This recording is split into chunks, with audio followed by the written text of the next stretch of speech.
আজ সানডে, আর আমি আমার সানডেটা একটু অন্যভাবে শুরু করি। জানো তো, এই কার্টুন ক্যারেক্টারটা আমার ছোটোবেলায় খুব ফেভারিট ছিল।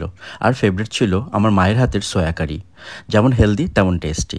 আমার এখনও মনে পড়ে ছোটোবেলায় কার্টুন দেখার সময় মা কেমন নিজের হাতে খাইয়ে দিত, আর এখনও যেন সেই স্মেলটা ফিল করি। তাই আজ ব্রেকফাস্টে বানাবো সেই সয়া কারি, পরোটা আর চা, আমার পারফেক্ট সানডে ব্রেকফাস্ট।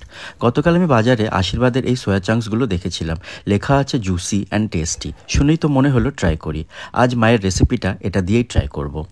রেসিপিটা খুব সোজা। সেদ্ধ করা সয়া চাংসগুলোতে টক দই, লবণ, হলুদ, জিরে গুঁড়ো, ধনে গুঁড়ো, গরম মশলা, আদা রসুন বাটা দিয়ে মেখে 30 মিনিটের জন্য রেখে দেবো। তোমরা নিশ্চয়ই লক্ষ্য করেছো, সয়া চাংসগুলো কিন্তু দেখতে সুন্দর গোল্ডেন ইয়েলো আর একদম জুসি আর ফ্লাফি, তাই মশলাগুলো খুব ভালো করে অ্যাবজর্ব করে নেয়।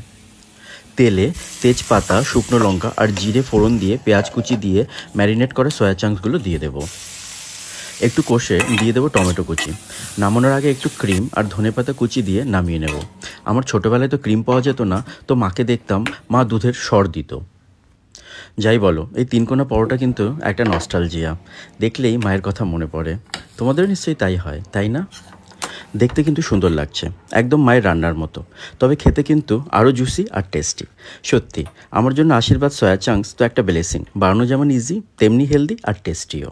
মানতেই হবে, জুসি জমজমাটি, সয়া ফাটাফাটি।